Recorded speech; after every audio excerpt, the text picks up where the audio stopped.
This is a brilliant movie, the movie I've always wanted to make about jealousy. You will not understand what I'm saying, but you must believe me. The studio decides before the movie is ever released how it's going to do. It has nothing to do with you. Those are words from director Stanley Kubrick, reassuring Albert Brooks that his 1981 film Modern Romance is indeed pretty great.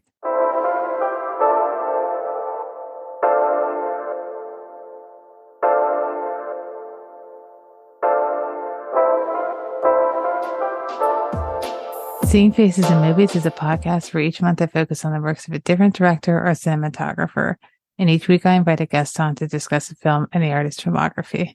I'm your host, Felicia Amroni, and this is a special features episode, and these monthly bonus episodes are outside the filmographies of the current director or cinematographer in focus. And special features came about because I want to talk to someone about a film either they love or I love, and hopefully we both love. So today we're talking Modern Romance. A quick synopsis of the film is Albert Brooks directs himself as a successful film editor with far too many issues that affects the relationship between him and his remarkably patient girlfriend. Tagline for the film is Robert was madly in love with Mary. Mary is madly in love with him. Under the circumstances, they did the only thing they could. They broke up. The film stars Albert Brooks as Robert, Kathryn Harold as Mary, Bruno Kirby as Jay, James L. Brooks as David, and George Kennedy as himself and Zoran. It's written by Albert Brooks and Monica McGowan Johnson, directed by Albert Brooks, cinematography by Eric Saarinen, and edited by David Feinfer. Today, my guest is Perry Jackson. I had him on before for our episode on 24-hour party people, which is part of the Robbie Mueller month. So highly recommend you go check that one out. If you haven't seen the film before, watch it. If you haven't seen it in a while, rewatch it and give the episode a listen because I think it was a great one. So Perry, thanks so much for coming back on the show. I'm glad that you weren't traumatized from the first time. Of course, no, I was not. No, I was ready to come back. I was happy to be on the first time, so I'm happy to be asked back. So yeah. I'm glad that we're talking about a really fun one. We've had two fun movies, but this one's especially fun. I recommend people go listen to the episode because then you'll get to hear a bit more about not only his interest in Robbie Mueller and that film, but how he started getting into watching films.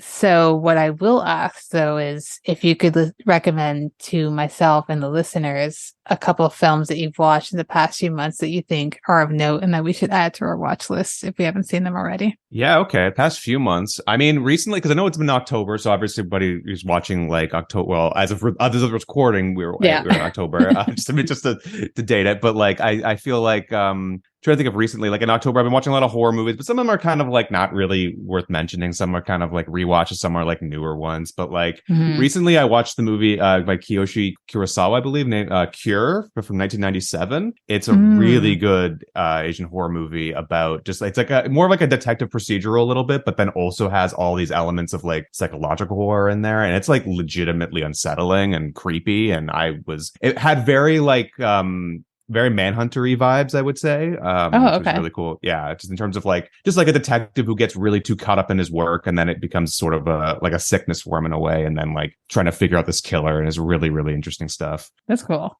And then I also watched The Hunger, which I believe you've seen before. Oh my God. Right, yeah. Love it. Yeah, The Hunger rules. But I didn't really expect what I was expecting out of it. And then it was very vibesy. It was very like chill, but also like a lot of long shots, a lot of just mood and whatnot. But it was really cool. So I highly recommend those two. And then I did a rewatch of Blue Steel recently, which I think was still pretty solid. But I think it's not usually my favorite Bigelow. Like usually I save that for like Point Break.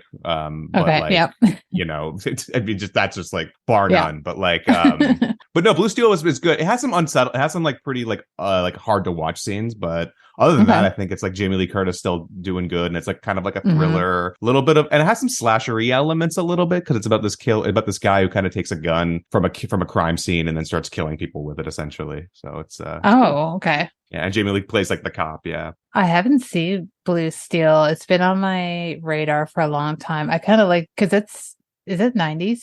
Yeah, it's like 1990, actually. Yeah, like the beginning of the Okay. 90s. Oh wow. So it's like early 90s. Wow. Yeah, Okay. but it still has a little bit of that 80s vibe of it because it's still Hmm. like that moment of like when Yeah. the 80s became the 90s, but like still it was it's a really cool mood piece though. And it's interesting to like watch that as like that was what Bigelow did like right after Near Dark, but before Point Break. Oh, So it's like okay. wild.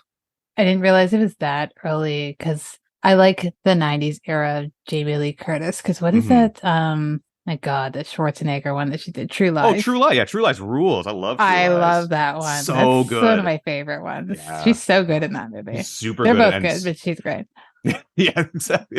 Everyone's good. Tia Carrere's great in it. I mean, Arnold Yeah. Schwarzenegger's good in it. Tom Arnold's surprisingly good in Yeah. it. So it's like, yeah. Bill Paxton. Oh my God. Wow. Remember when movies had Tom Arnold in them? Yeah. It was that was certainly a time like that, and the Yeah. Stupids was a movie I remember him being in, and That was the time. Wow. yeah, Cure has also been on my list. I have not seen that one yet. it's good. And then The Hunger, I love. Like, it's weird because, well, I don't want to give too much away, but you Sure, think there's going to be more hot Bowie in it right, than and there then it actually just is. sweeps the rug. It's like, oh, okay, Yeah. but then you swap it out for Hot Susan Sarandon, so Oh my God. it kind And of works out Kathryn in a way. like Yeah, those that's two true. together. I was like, I actually no longer care about David Bowie. I just want Yeah, them. exactly. So yeah, it's Tony Scott. Probably, I don't know. I do actually like Tony Scott. Maybe it's his best, but like it's so different from everything else he's done. Right. It's so yeah, it's wild that he like after that was like, yep, I'm gonna make Top Gun. I'm like, that's so wild. That's just like Yeah. I don't even understand how you get there, but like I'm happy. And then like with a movie, I don't know, Tony Scott is like his Last Boy Scout's really good though too. But like it's hard to say with Tony Scott. Maybe True Romance, but then again, that's like is that do you think of that more as a Quentin Tarantino movie because I think he wrote so. it? So yeah. I think the other Tony Scott that I actually genuinely like is Man on Fire. Oh, okay. I don't know. I have like a fondness for that. I don't know. It gets like growing up with it. Fair, yeah. There are Man on Fire fans for sure, but I haven't seen it in a long time, so I have to reappraise it, but I have to see about it. But you're gonna have some goggles on, be like, we'll see about Man on Fire. But we're actually here to talk about another man who's not on fire. Is he? Unless maybe he is. Maybe his inner turmoil is on fire. We're here to talk about Modern Romance, the Albert Brooks film.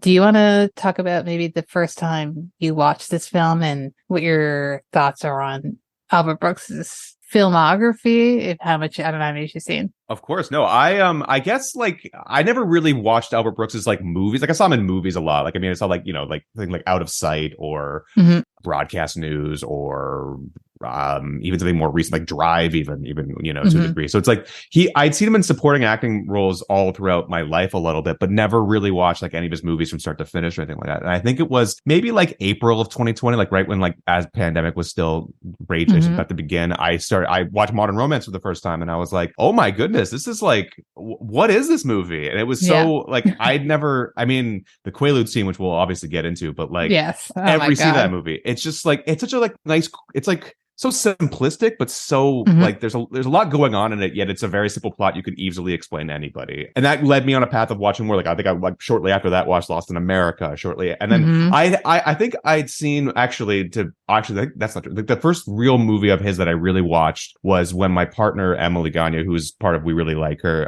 when her and Danita Steinberg were doing before We Really Like Her started, they were doing What About Meryl, and during that time they did Defending Your Life, and that was a movie I immediately fell in love with. And I would say maybe that is my favorite, but also like I have a really good fondness for Modern Romance, a lot of it about it too. Like I feel like it's hard to like rate every depending on anybody your favorite Albert Brooks movie ratings. It's probably hard to say like I love Real Life, I love this, I love Lost in America, I love Defending Your Life. I even sort of don't mind The Muse. Like The Muse is like not amazing per se, but like it is like interesting. And like Mother actually was surprisingly not bad actually too, weirdly. So I think those movies probably, because I know people don't love them, but they probably will get some sort of reappraisal maybe 10 years from now, as most things do. Defending Your Life is actually probably the first Albert Brooks film that he directed that I saw as well. Oh, nice. Cool. And yeah, I love that one. I don't know. Like you said, I don't know what my favorite is. Like it's just depending on the day, depending on what I just recently watched. Sometimes I'm like, oh, it's Modern Romance. Sometimes I'm like, it's Real Life. That's the beauty of his films. And I think I think there's something for everyone, but some people might find his style of comedy a bit abrasive in the characters that he plays, but it's like 1,000,000%. right up my alley. Yeah, I love it. It's just so sarcastic and witty and like just fast acting. Like I think it's like he's able to like just have like a rapid fire joke delivery, which like works so well. And I feel like sometimes like during that time period, it was really hard. Like it was slowly kind of coming more. And then like I think throughout the 90s and throughout the 2000s for sure, rapid joke delivery started getting even more so. I think he's always been ahead of his time. Of course. I mean, wasn't he born Albert Einstein? I think that was his name. Literally, I know. So that's wild. Head of us, yeah, exactly. I mean, it's also like I totally support him being like, I cannot go by Albert Einstein. Well, I wouldn't want to. No, of course not. That was just asking for trouble. Yeah, no. So now we've got Albert Brooks, which brings us into some interesting facts about the film. So the director, the editor, Robert Cole, who's played by Albert Brooks, is editing, whose film he's editing is actually director James L. Brooks. Yep, exactly. Who we all know from several films and television. Yes. It took me, I definitely didn't know that the first couple times I watched this movie. Really? I didn't know who he looked like. Fair. I just always knew of him, but I didn't know. And then I was like, oh, that's wild. I love that. Yeah, it's so cool. Meta element to it, and they're like good friends. So yeah, exactly. They're like really good friends, and it's funny because like I feel like the first time I ever saw him like in person was like doing like a Simpsons like talk or whatever like that, like behind the scenes of Simpsons, and I was like, oh, he's really. But like you see him back then in like 1981, you're like, wow, he was really young. He was like, so it's like, wow, okay, you're not super bald and like old gray beard. You're still just a regular beard man. Exactly. I think that's part of also why I just was like, oh, I did not correlate those two. Like, I'm pretty sure I saw his name in the credits, but just didn't realize, oh, he's playing that character. It's so funny. It's so funny. Yeah. The next fact is a two-parter because it's a lot. So after this film came out, Stanley Kubrick. Yes. Director Stanley Kubrick, for anyone who may not know. Yeah. Because I don't want to assume. But true. After the film came out, he called Albert Brooks and said, how did you make this film? Like, I've always wanted to do a film about jealousy. Kubrick later made, I guess this is like 18 years later, made Eyes Wide Shut, which is somewhat about jealousy. But he said, Albert Brooks said they had a test screening that didn't really go well. The studio heads were angry. And it was like, he says in his words, it was like I shot a child. They called me in and read me some cards. He's got a good looking girlfriend and a fast car. What's his problem? Yeah, so they wanted him to add a scene in which his character goes to like a psychiatrist to explain what's bothering him. But he's like, I don't know what's bothering this character, so I can't change anything. The guy's depressed, right? True. And then Stanley Kubrick calls him afterwards, praises the film, and he was like, I can't believe the guy who made like 2001 is asking me for pointers on this film. It just made him feel really good about his work. Of course, of course. I think there was also like a thing where like he would call him almost too much, and Albert was like, I can't do it. I can't talk right now. So it's like, imagine like being annoyed by Stanley Kubrick. I mean, only Brooks would.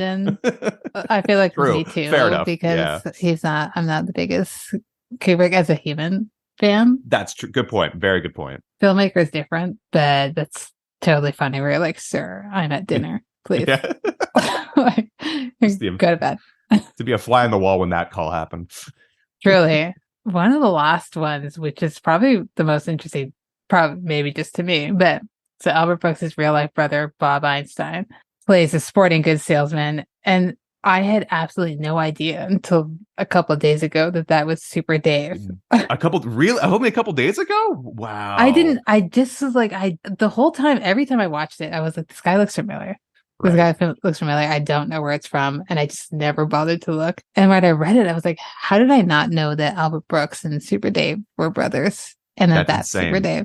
It's amazing. Also, like, have you watched Curb Your Enthusiasm when has shown up? That's what I recognize him from. Right. Also from at that point. But as Super Dave, it's weird because I used to watch it occasionally as a kid. It would come on. Yeah, I watched it a lot as a kid.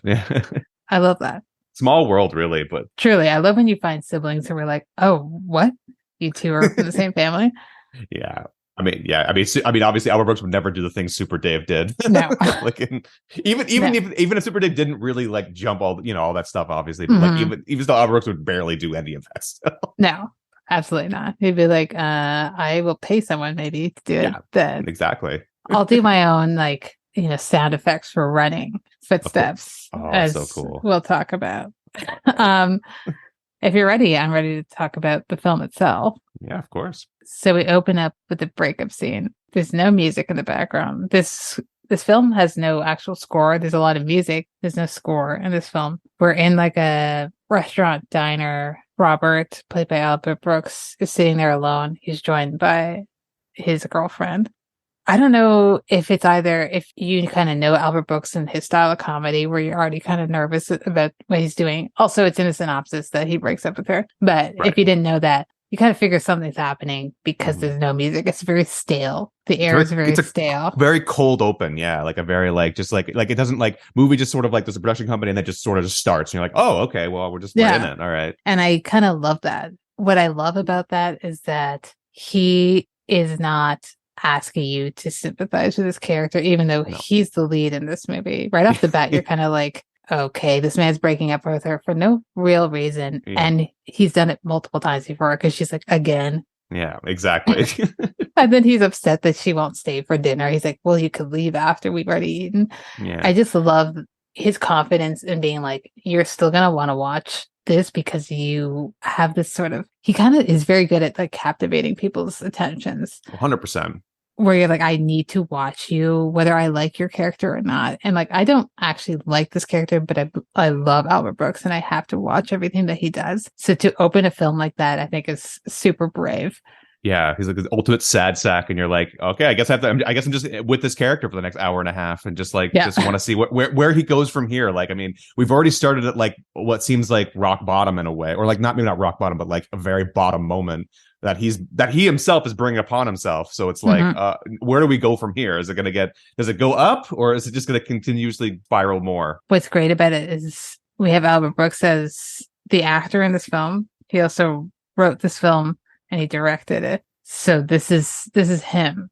And I love the kind of physical comedy of his performance. And it's not like a slapstick physical comedy. There's something in just the way he looks at something or way his body reacts to it. There's quite a few scenes in this film that I am kind of mentally referring to. One would be the quaaludes scene. Yes, of course. So if we track it back a little bit, he has broken up with Mary. He tells his coworker, his co-editor, Jay, and he's like saying, I need to go home. I'm too upset. Jay gives him 2 lewds. Yeah. He takes both of them and it doesn't kick in. But then when it does kick in, that's when you start, and you can tell right away. And it's not like he's overly dramatic. It's just like in the way that he's kind of swaying his body around and the way he's holding the phone. Just how do you feel about his physical comedy? Because there's a line in that when he calls Jay again, he's like, can you get more lewds? He's like, yeah, I'd like to get like 100 of them. One of my favorite lines of that scene is just where he's like, he gets a phone call. He's like, a phone call, Mr. Popularity. It's like so funny. And it's like, I like, of course I will say that whenever I get like 2 text messages in a row from 2 different people, but like, there's just like the way he's like reacting, like walking about, and then like the way he's just like on it, like he'll hit like a door randomly, and you're just like, oh, or he'll like hit or like the records part where he's like, look at all my records, I love my records, and then he puts a record on, and he's like, I don't like this song. To me, not record time, no more record time. So, and like he makes that one phone call to the girl he kind of remembers but sort of doesn't remember. He just like look at his Rolodex, be like, look at all my friends. It's like, it's just like the heightened sense of like I'm important almost, but then he like quickly spirals down the minute like he gets that one call from the one friend, and then he's like, oh, I heard you, how's you and Mary and whatever, and he's like, we broke up. And he's like, what if I asked her out? And like the quick turn he has right there in that moment, which is hilarious. It's hilarious because I'm like, I can't really fault him. It'd be like, sir, I just told you we broke up. Could you like maybe wait a day? Go back in the trash. Yeah. It's just, I love his performance throughout the film, but the phone scenes are just so great because I think with another actor who doesn't understand this type of person or character, just to kind of like be narrating what you're doing would not play off well. It would be kind of annoying, but he does it where you're like, I want you to narrate my life. It's just so funny the way he's talking about everything. Another scene that I really find funny, that's like a more physical one, is when he goes to see he goes to get running gear. Yes. Well, like the vitamin C also too is also really Vitamin funny. C Where is it's like, also yeah, great. he's just like, I'm out of, and then out of whatever, and they he just recommends like a couple like different vitamins he needs, and then immediately rocks out just chopping them all down. Yeah, it's just funny. It's also very LA to be Yes. like, I need some vitamins to deal with my breakup. In the early '80s, I tell you. Yeah. And then he's like, okay, I got to get myself in shape because he wants to get back in the dating game. And he goes to get some running gear. Essentially, he just wants running shoes. He gets sold like what is probably like $200 worth of maybe Even more so, three. maybe three, yeah. And I was like, this is the 80s too. So this is probably like $500 Yeah, worth with now. inflation now, yeah, of course. Of like gear and Super Dave essentially is like, Yeah. well, you're not a serious runner if you're looking at this stuff. You got to get all this gear. You got to get a wrist wallet. Yeah. You got to get the you headband. gonna run broke? It's such a good line.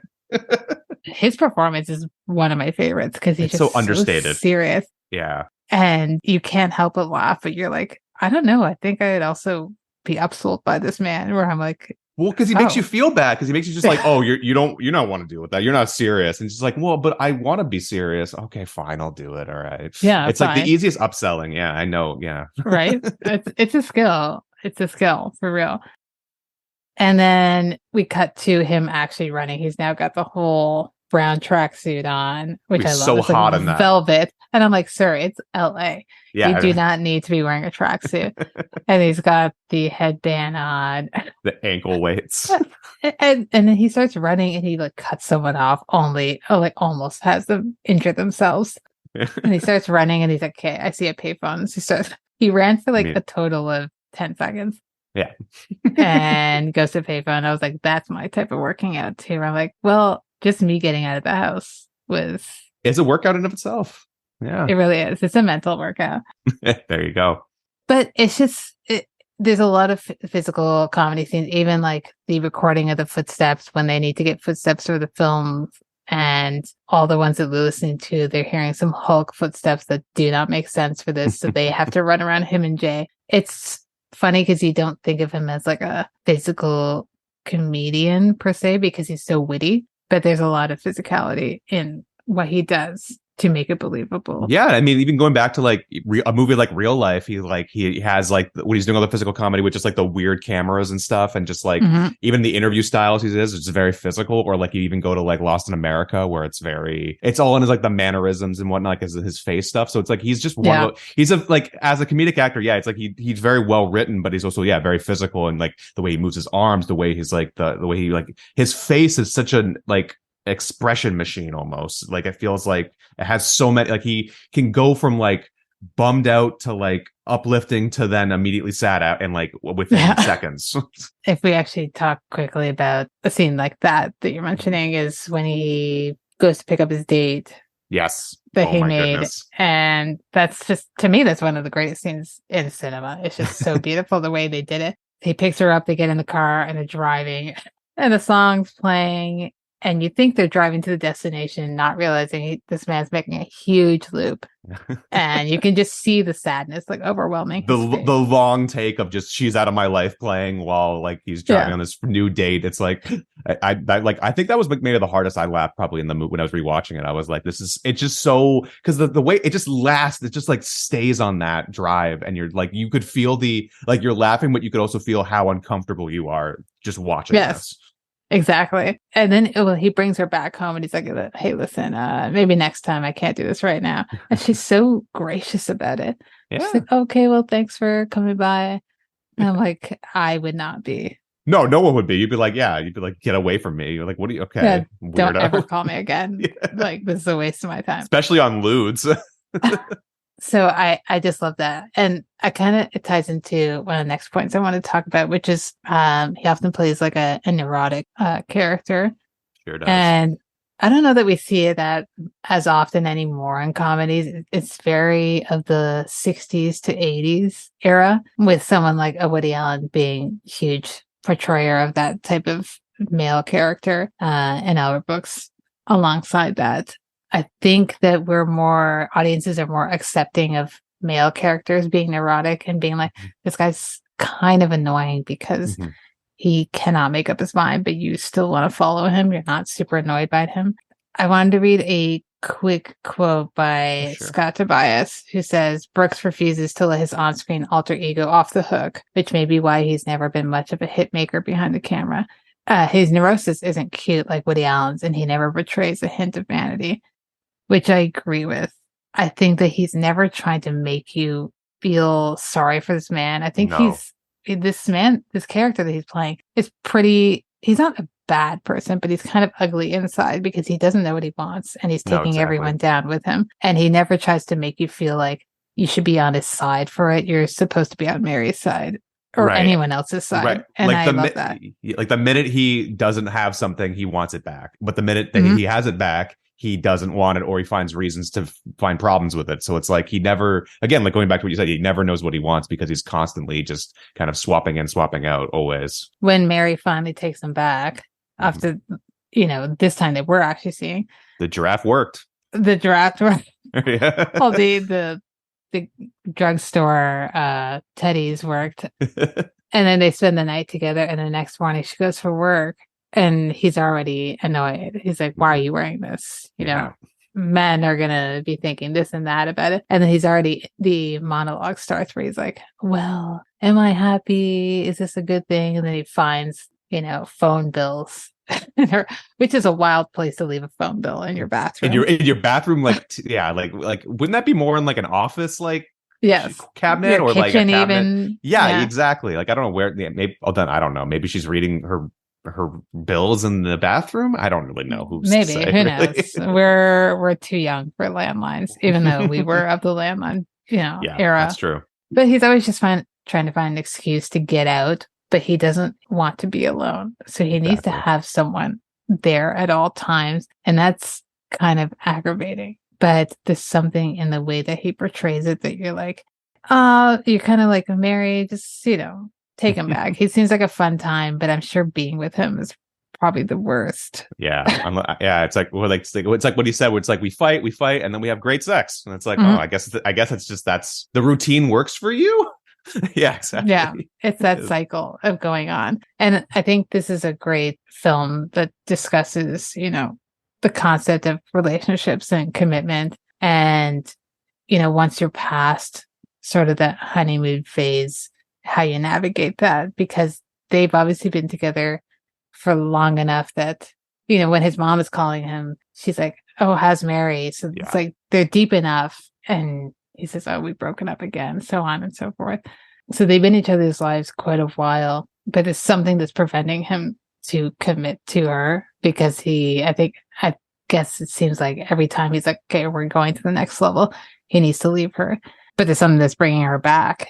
And it's kind of that concept of, you see a lot of romantic comedies, there's always this sort of breakup scene and what gets them back together. But this is different. There's like a sadness to both their characters and why they cannot let go of each other, because they're obviously not good for each other. They should just be in a physical relationship. They think it's destiny, and then they continue to question destiny. But then they think it's like, well, we'll just do. It's like almost like settling for less, but then continuously not wanting to settle.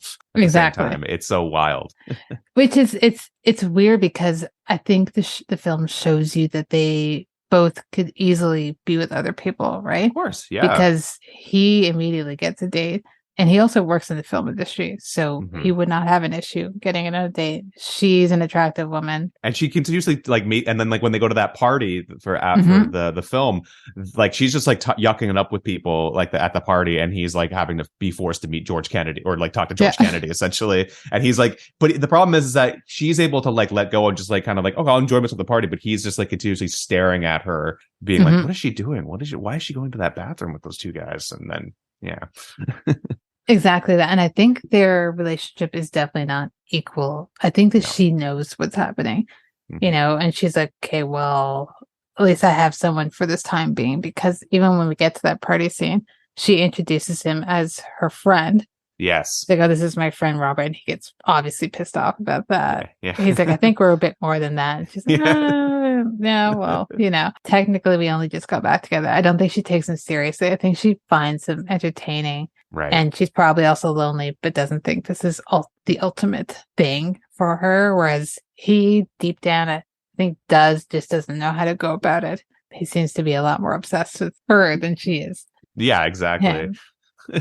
Which kind of brings me to the concept of, I know it's kind of a concept that people are talking about a little bit more nowadays, but like gaslighting and versus him being very charming. So I think that Robert is charming enough. Like, people watching it might not think that they could be charmed by him, but I think he could charm anyone. Some people are very charming and they can get you to do basically anything they want. Sure. But I think he's also very much gaslighting her throughout this. You know, he's very passive aggressive about everything that she does that he's not aligned to.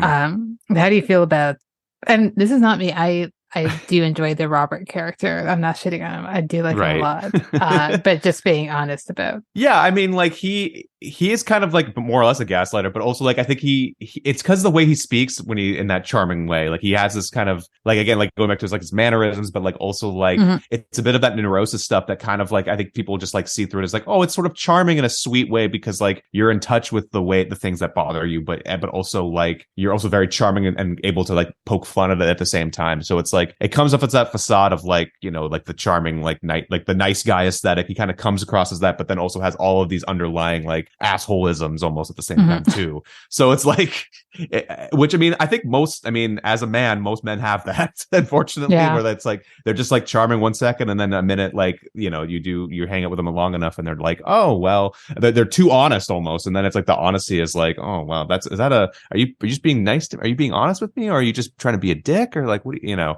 So it's just funny to see, and like I think it's just the way he carries himself, right? It's like it's the way he takes the like to language almost is sort of like kind of like you almost feel like you're kind of intertwined by, or like you're very like, oh, I want to talk to this person more because they seem very well read. They seem very, you know, but the problem is being very well read means they could go either way almost too. Yes, truly. And I agree with all of that. There's something I read, someone said that he isn't so much a monster. It's just that he doesn't realize how crazy his behavior seems. Exactly. Yeah. How specific he wants everything. Yeah.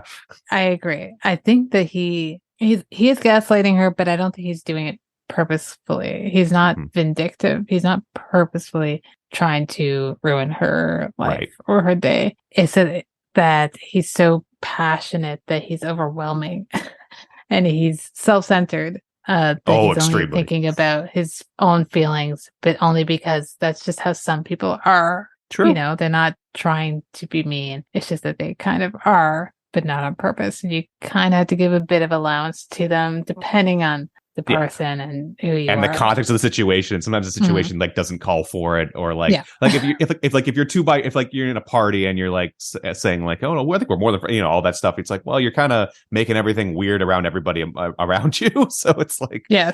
But if it's just the two of you, then it gets it can get worse or better depending. Exactly. And when we talk about Robert and Mary's relationship, the first scene, as we said, we're getting with them is a breakup scene. We don't get any sort of scenes what they were like before that. No. Other than obviously they like each other and they've broken up a few times beforehand. He works in the film industry. He's an editor, and she works in a bank. So very different jobs, very different industry, very different people that they're around, and they don't seem to have an actual interest in each other's work. No, that's true. Very much not interested in, you know, her bank life, other than the clients that she might have to be with, and she's not interested. And that one driving scene, it's also like they're just like, you're like, what are you thinking about? It's like, well, I'm thinking about the account. What are you thinking about? It's like, what would be funny if I told you I was thinking about the account too, or whatever. It's like, it's like he's just saying that to be a dick, but also like to be trying to make funny, but like also comes off across as dickish too. Yes. So exactly. It's like they can't really relate to each other on a professional level, which is fine. You don't have to be in the same industry as the person you're with. But then I think what we see throughout the film is that they don't really have much in common other than their physical attraction for one another. Yeah. Like we don't see them really hanging out other than when it's like a heightened scene, like they're breaking up or they're getting back together. Yeah. So, because despite the fact that Mary is the co-star of this film, she's really not in it that much. It's mainly Mainly Albert Brooks. Brooks. Yeah, like you could argue that Bruno Kirby even has like more of a presence in this movie too. Yeah, which is totally true. Who I love. I do I want to love show Bruno that. Kirby. Bruno Yes. Kirby. He's so R.I.P. good. Yeah, love He's him. so sweet to look at. And I love when he's in a film. And I love his energy with Albert Brooks in this because he plays off him really well. Yeah, you'll eventually do a Between the Lines episode, and you talk, and they'll be talking extensively about Bruno Kirby. Yes, he is definitely the character in that, more so than like Jeff Goldblum's character in that. Definitely all Bruno Kirby. So we kind of chatted about Real Life, which is another film by Albert Brooks. I'm going to read a quick quote by Nathan Rabin, who says, Brooks cast himself in a movie world job seldom seen on screen. That's both because the audiences tend to prefer seeing movies about on-screen talent and or authors, because honestly, a lot of non-film folk have a very fuzzy idea of what the job even entails, despite its incredible importance. So he plays an editor. A lot of people, like people who are interested in film or who work in film, know what an editor does. And most people have a somewhat of an idea, but they don't realize how important an editor is to a film. 1,000,000%. Yeah. It's not like a position that you see highlighted in film. Same with like, I did recently, by the time this is out, my episode on Blowout will be out. You don't see sound recordists as main characters in films often. You usually see like a director or an actor. So for him to be an editor, and his job is very important for this film, but it's not a showbiz movie. So how do you feel about him bringing his work as an artist into real life, and how that he brings that quite often through his work? Yeah, I guess like I even still like I think I actually before this I was watching him do his like bits on like Letterman a little bit. So it's like you see that little bits of like just him being himself and that kind of notion. But like it's interesting because like sometimes there's movies like where you see the auteur or like the person like kind of, I guess I'm trying to say is like it comes across as almost honest, like it's almost like him being his true self, and it's like but it's also like a heightened kind of version of a true self also at the same time. Like he's not obviously like he is more or less this kind of character and this kind of person, but it's not like he wouldn't be this dickish. He would be pretty dickish, but he's not like this bad. He's not this aggrandizing, but he's like also a little bit aggrandizing. So it's like kind of playing that kind of heightened sense of yourself a little bit. And then like even when his comedy is so honest, but like you see that heightened sense of like himself trying to like heighten the elements that like the neurosis and like being like, what if I could amplify those neuroses to like 100% more so, because like and then really showcase it, because then it's like it plays into the laughs too at the same time. Like I think like a movie like Real Life, it's like he's just being like the guy who's just trying to like interview this family and all that stuff and trying to like figure this like just their lives and whatnot and like document it, but then it's like going about it in the most dumbest ways possible, and it's like he knows that, which is so cool. And like a movie like Modern Romance is like you know it's like watching him be like, okay, what would it be like to watch Albert Brooks trying to romance a woman, or like trying to like to have this kind of feelings and whatnot for someone, and like and showcasing them. It's like, yeah, it's so interesting. It's like basically it's almost like putting him in any situation. Like, okay, what about him doing a documentary? What about him trying to find romance? What about him being on a road trip? Or what about him being in the afterlife? It's like just the idea of just Albert Brooks the character. Like there's obviously that difference between Albert Brooks the character and Albert Brooks the person, but like he's able to marriage the both of them very well in like all his work. Yeah, exactly that. And I don't know that we see it that often. I think we do, but definitely not as often as you used to, of having a comedian and you can separate them from the character they play, but it's going to mesh eventually. You know, it's hard to separate. It's very similar to like Larry David when you see him on like, you know, Larry David the character on Curb is not too dissimilar to Larry David the person, but there's elements where he's not that horrible. But like, no, exactly. You know, it's a heightened sense of self. It's like I think that makes the best type of comedian, where you're like, I know exactly who I am and the way I'm viewed by other people, and I'm going to present myself in a more heightened version. Because you can do that. You're pretending as opposed to just being that awful human being in your everyday. So, no, I think it's great. And what I do want to say is, we did kind of talk about it a little bit, but is just him having chemistry with his co-stars. Yes. Because I think this doesn't work if he doesn't have chemistry with them, because otherwise you're going to be actually annoyed and not want to watch him if it's just him kind of rambling on and on. So we've got a few people he interacts with quite often, but Mary and Jay would be the two core ones.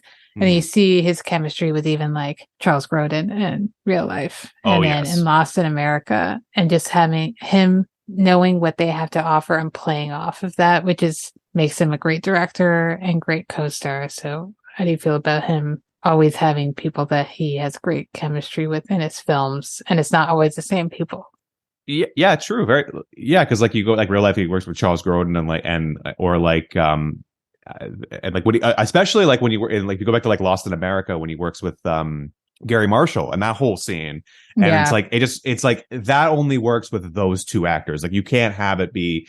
If it was two different random actors at the time, it would not be the same impact. If it was Albert Brooks directing like a person trying to be Albert Brooks, and then it was Gary Marshall. Like Gary Marshall probably would have carried that scene if he was there, and then it was someone else. But the fact that it was Albert and Gary, like it made it so well done. And then like even like a thing like Defending Your Life, when you see him interact with like Rip Torn even or whatnot, like he has, or even Meryl Streep a little bit to a degree. Like he. It just I guess it's just lots of words, but like it like works so well because it's like he is himself. He's being himself. It just feels like watching. You don't feel like you're watching a character. You feel like you're just watching him interact with people essentially, and that's what's so beautiful about it. And that's what's so great about how he writes. And the thing is that also like when you're as a writer, director, and star, you basically are like kind of know every element of how every beat's going to be a little bit too. So it's like and he already has like experience working with actors as an actor, so it's like he can work with that and then uses expertise as a director to be like, well, how can I establish this, and then with the written, and then maybe he has to change some of the writing depending. So it's like he reacts to every element in the scene from the directing standpoint, from the written standpoint, and from the acting standpoint, which is so well done. And I agree. And it's weird because I think when you have someone who's not only the star but wrote and directed this, it could feel overwhelming, but it never feels overwhelming with his stuff. Like he knows when to cut away from him. Yeah. And give someone else a scene, despite the fact that he's always the lead, because you want to watch him, but he's never like, I need to show off. He likes to build off of other people's sensibilities and comedies, which makes for just a great comedian. Which is it's so interesting because like you see him in like more of a, when he's not directing or writing, like James L. Brooks, like when he's in broadcast news and he's working with like Holly Hunter, it's like he's still kind of playing himself in a way, but like James L. Brooks has sort of like maybe restrained him a little bit to kind of focus on just kind of like using a very I guess more bottled up kind of neurosis almost, as opposed to like letting them all out. Like when he works on his own stuff, he's like letting them all out, but when he's working in a more constrained environment, he's trying to constrain stuff a little bit with like James L. Brooks and like broadcast news, but you still get that kind of character from that you see in any of his films, but still in broadcast news too. Exactly. I think James L. Brooks brought out the sweetness in him. Yes. 100%. Yes. Yeah. If he made that movie himself, you probably wouldn't want Holly Hunter to be with him. Absolutely not. Exactly. But James L. Brooks is like such a sweet, he has that kind of, exactly. Yeah, that's exactly that, because I have yet to meet anyone who has watched broadcast news and doesn't want them to be together. No one's rooting for William Hurt in that movie. They're like, nope, it's all about Albert Brooks and Holly Hunter. But if he had directed it, as you said, they would probably still get together, but you would be like, oh man, this is not going to last. Yeah, exactly. This is not going to be good for anyone involved. No. Which is, I like that. I kind of like the cynicism. I know it's not for everyone, but that's definitely my style of comedy that I like a lot. Yeah. One of the last things I wanted to chat about was the ending. Before we get to the ending, he drops in on her on a work meeting. Yes. And it's a scene that's interesting because there's no way you're rooting for this man at that point, because he's being really mean. He's being rude. And you kind of want her to just tell him to buzz off and be like, more or less. And I'm done with you. Okay, you are ruining my career at this point. Are you trying to? But then she agrees to go away with him for the weekend. They drive off to somewhere in LA. Yeah, some like nice resort, like forestry area. Yeah. Yeah, that we never see, like usually in cinema when we're talking about California. And right off the bat, she goes to make a phone call, and you can see he's like, "Okay, we're starting. and the wheels are turning and he's gonna go down that spiral that he's been spiraling down the whole movie. And he's spiraling, and then they get into the whole argument, and she admits that she was seeing someone when they were broken up. He asked her to marry her. She agrees. And then we cut to just kind of no scenes, but like the just text. Yeah. Text on there being like, they got married, they divorced, they're now dating. Again. Marry again. Which is hilarious. How do you feel about that? Just not having those scenes be seen in like a flash forward montage and just being like, this is how I'm ending it on this note, and this is what happened to these characters. I love that, because it's like the epilogue that you kind of like, because you think it's like, oh, it's gonna be a happy ending because, well, or like you even kind of like, is this a happy ending? I guess. Yeah. They're just getting married. Okay, all right. And then you see this epilogue of just like 3 lines of text, and you're like, oh, so they got married, it was fine, and then they divorced. Oh, okay. Yeah. And then they got back together. Like, so this is a vicious cycle, just never going to stop. It's just like they're going to continuously do this, and just like it's almost like a weird, like messed up version of fate in a way. It's like, this is their fate of just like, they're going to just be forever, just like on again, off again, on again, off again for like the rest of life. It seems like, and it's sort of like, I guess in a way, like the meaning of the movie is that like relationships are circuitous, I guess. Where it's just like, it's just going to be a vicious cycle, and like it never ends because it's just like a circle. It's just like, it's just going to continue to go on and on and on and on. And like, he's just going to continue to have his neurosis that's going to enrage her. She's gonna somehow take him back every time because there's something charming about him that she likes. It's like it's just never gonna end, and that's what's so funny about it to me. It's just like, to have an like when comedies end on an epilogue, sometimes it's like, okay, where are these characters now and everything like that, and then that can be quite funny. But then it's just like, no, it's just like a thing that's just gonna always happen. It's gonna, no matter what. It's like that's their life. It's just this whole thing happening over and over and over, which I love, because it's kind of it's pretty realistic. I think everyone knows that type of couple who's broken up several times and keeps getting back together, where you're like, okay, so I guess we'll follow along. Until, and you have to just be passive about it and be like, all right, I guess, okay, can't say anything, because if I said something and then you break up and then I say something worse and then you get back together, then it comes back on me. It's like, it's never good for the friend. No, you're like, I'm just going to, as you said, sit passively and just watch. Yeah. And when you want to vent, I'll just nod my head and we'll go from there. One parallel, which I guess I was going to say for the double bill, but I'll just say it now. One parallel that I found with these characters, it reminds me of the characters in Minnie and Moskowitz, Cassavetes' film. All right. Of just 2 people. The characters in Modern Romance are a little bit less chaotic and self-destructive than in Minnie Moskowitz. But it's 2 people who are obviously not good for each other. They're trying to say no to each other. We shouldn't be together, but they're gravitating. There's like a magnetic pull, and they cannot stop from being around each other. And it's kind of like this with these 2, Robert and Mary, where they're like, there's something that's keeping them in each other's lives instead of making a clean break. Right. And they obviously don't make a clean break, even though they're divorced at the end, but they're still dating. And from what we don't know when they'll finally make a full break, or if they ever will. Maybe this will just be their whole life. Yeah, exactly. Yeah, I mean, if you like it, sure, go for it, I guess. But if you sometimes it's like, we shouldn't be involving other people in this, and we can just have this contained chaos. That's their personal life. I don't have to do anything with it. They can they can figure it out themselves if they want to. As long as you don't have multiple big weddings that I need to go to, then we're all good. I mean, I feel like you have to pay for it. Like, if it's like, not a destination, if it's multiple destination weddings, well, that's a problem. That's like, that's too, where's this money coming from in that case? But like, if it's like multiple small scale weddings, well, I mean, if the bar is open, sure. Okay. It's a free, that's not the worst, but like, I will definitely go to that. Exactly. I don't know if I'll get you a gift each time, but if you have an open bar, I'll shoot you like $50. I think at that point you should be able to do one gift, and then if they continue to get back together and then they continue to have multiple different weddings, you could be like, well, I don't need to get you. I'll get you like a gift certificate maybe, but like, because then they can make decisions themselves. But like, exactly. I mean, I'm only gonna get you one toaster. I'm not gonna get you 5 toasters. Yeah. No.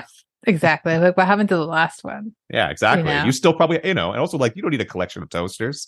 So Or unless you really want them, unless you keep selling them after you break up or something. Yeah. And in which case I'd be like, do you need this toaster? Yeah, just return it to me. Yeah, I'll take it back. I might need I'll another hold toaster. it for you next time. Exactly. I'm in the market for a new one. Are there any other parts of modern romance that you want to chat about that we haven't covered? Just quickly going back to the quaalude scene, it was really funny because like I saw this like because obviously I saw this after I saw Wolf of Wall Street, so it's like I had been used to the quaalude scene there and being like, oh my god. And I honestly feel like the one in Wolf of Wall Street, while still really good, is a bit like a bit not hyper stylized, but like too like maybe over exaggerated a bit, where like it felt a bit more normal to see it in modern romance, where it's like, okay, he's just a kind of being sluggish. He's like obviously making bad decisions, just kind of saying whatever the hell comes to his mind.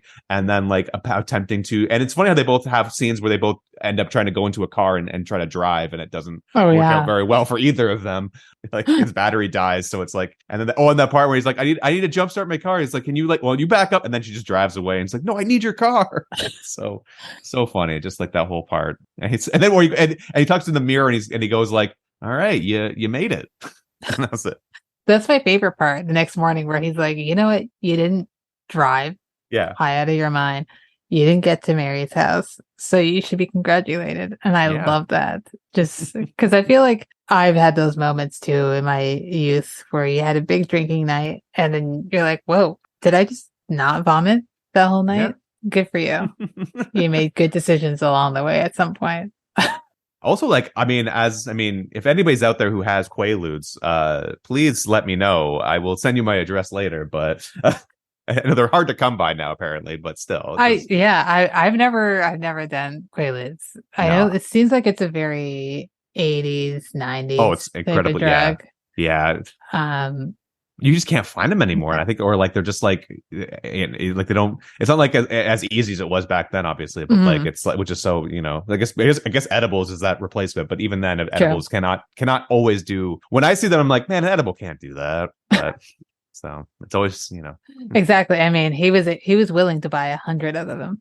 Yeah, they must have been that good, I would say. I love when he calls Jay, because he calls Jay a couple times. So good, yeah. And the first time he's like, I don't think they're kicking in, and he says that he took both, and Jay's like, he took both of them. He's like, okay, I'm gonna need you to sit down and relax, because it's going to kick in, and it's not going to be a good time for you. Yeah. Later he says, it seemed like it was.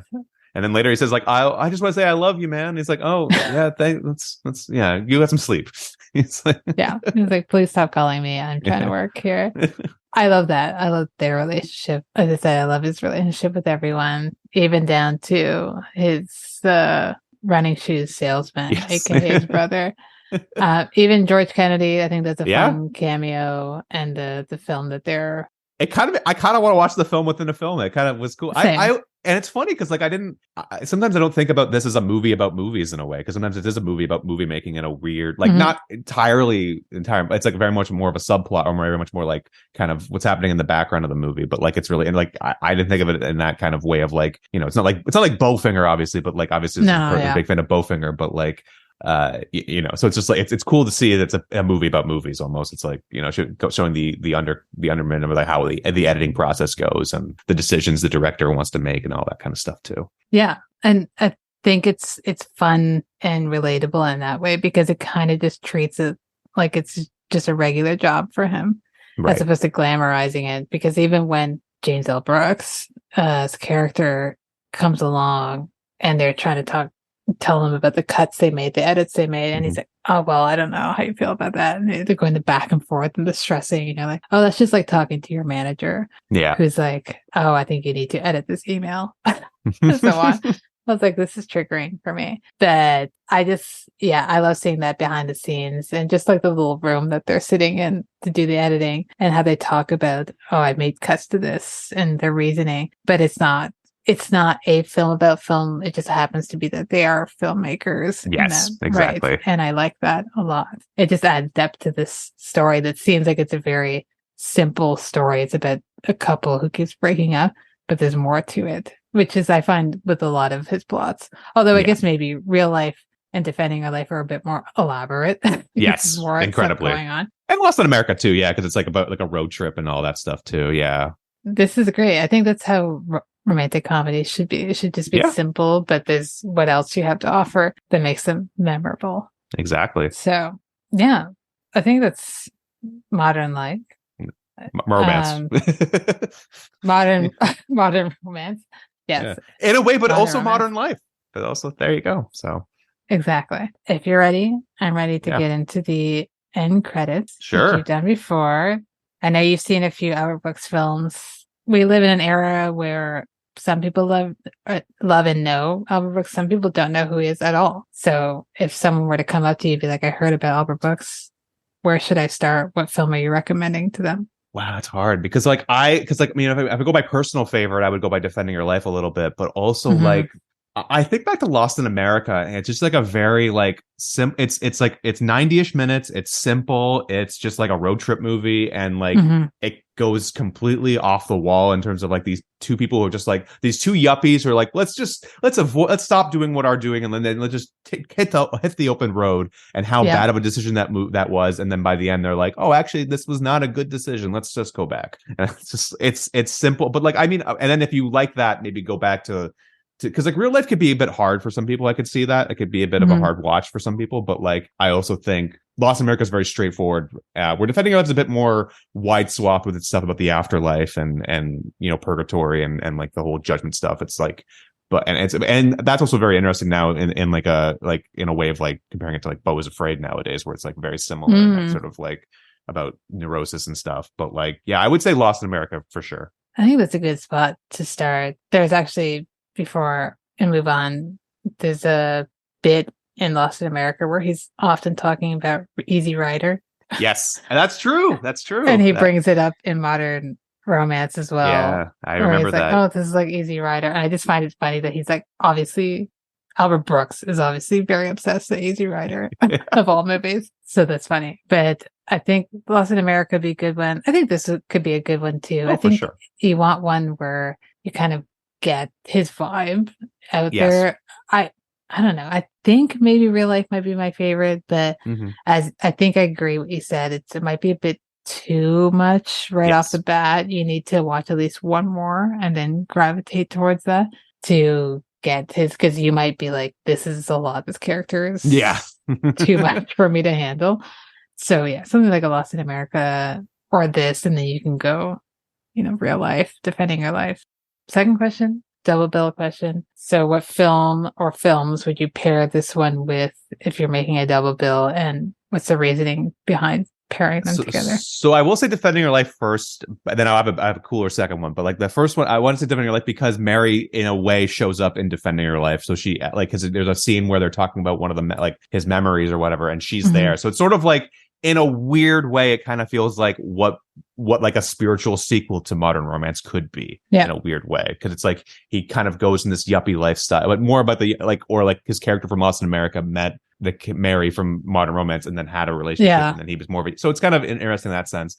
But the one I really want to talk about is Chilly Scenes of Winter by Joe Macklin Silver, because it's both of them are very much like sad sack classics, where it's like just like John Hurd is a sad man who just always wants Mary Beth Hurt, and like the minute he has her he feels like it's so great, but the minute he doesn't he's like he hates it, and he continuously always wants her, and then he like obsesses over her to like really sad degrees of like going to her house and like watching her, and then like building a replica of the house, which is even weirder. And I like the relationship, like the scenes of just like cringiness in there is like very much prevalent there, and I love Chilly Scenes of Winter so much, and I think it's like a very good pairing with it in terms of if you want to see like sad sack men like deal with relationships in the worst way possible. And sort of learn from it a little bit, but like ultimately, I feel like maybe Chilly Scenes of Winter he kind of learns more about it from there, where Albert Brooks just does not learn. I think that's the point, where it's like no hugging, no learning. So it's like Chilly Scenes of Winter, at least he kind of learns a little bit, but yeah. I mean, I figured you would pick Chilly Scenes of Winter because I know you're a huge. I also had put that on mine just in case it hadn't come up. That's funny, but I think that's probably the perfect double bill. Totally. Because the other couple that I had mentioned were Minnie Moskowitz would be one, and then Annie Hall could also be one. But Annie Hall for sure. Annie Hall, because I think those are two people they're circling. It's the same deal, and then you get two same deal comedies but I think the perfect one would be Chilly Seeds of Winter and then Modern Romance. I don't know which one I picked first because I love them both so much. I'm like, I don't know which one I want to end my night on, but I think that, as you said, maybe put Chilly Seeds of Winter second because he kind of learns his lesson at the end. Yeah, I guess it depends on what you want. Like, do you want them to learn the lesson in the end, or do you just want to laugh at like what the epilogue will be exactly? So it's like it depends on your mood. Exactly. I feel like someone needs to put those on as a double bill in Toronto. Yeah. One, hopefully. Yeah, I did see Chilly Seeds of Winter in the cinema. Were you at that screening? Yes, I did. It was a couple years ago. Yeah, that was Alicia's screening. Yeah, I remember that. But I also, the other one I actually kind of thought of in my brain was The Lonely Guy with Steve Martin and Charles Grodin. It's from like it's from early 80s, but it's like it's more just about like sad. It's more like just another movie about sad sack men, but like yeah, that's more or less just why. I think if you're in a sad sack men mood, that's kind of there too. So that's a mood that I'm typically in. I haven't seen The Lonely Guy. I'm looking at it right now. It's Arthur pretty good. Hiller. Yeah. Okay. Good I love Grodin Charles Grodin and anything. Like I will watch any single thing that he does. I don't care what it is. Me too. Yeah. He's perfect. True. Well, I think that's Modern Romance. Yeah. Said it correctly this time. I have it on, I think it's an indicator release, is that I have it on the Blu-ray. It's on Criterion right now as of October 14th, I think. Because I think they brought it back. And it comes back up on and off. And I feel like they're gearing up to maybe releasing it. That usually what the deal is when they're like, we're going to take it off for a month or two and they're bring it back. So maybe we'll get a Criterion release of it. But I know Indicator has it. Great. And I hope that everyone gets a chance to watch it or rewatch it because it's a quick watch. Yeah, it's very quick watch. Time. Yeah. So and like Lost in America and Defending Your Life are also in the Criterion collection if you ever want to watch those. So and usually not in stream, like sometimes they're streaming, but most of the they're really readily available to purchase on Blu-ray. So or you can go to your local video store. Yeah, if you have one. Yeah. If you have Toronto seems to have a couple left. Yeah, it's true. We do have a few. We're Bay Street for life. Yeah. Yep, exactly. Well, Perry, thank you so much for coming back on the show and chatting about an amazing film. Yeah, thank you for having me. I appreciate the honor and always love talking about Albert Brooks. Seeing Faces in Movies is an official podcast of the Royal Film Club. It's hosted and edited by Felicia Maroney. Intro music by Lamar Walker. If you like what you heard, let us know at seeingfacesinmovies.com or send us an email at seeingfacesinmovies@gmail.com. And while you're at it, please subscribe and rate the show wherever you listen to the podcast. And stay tuned for our next Director in Focus. To me.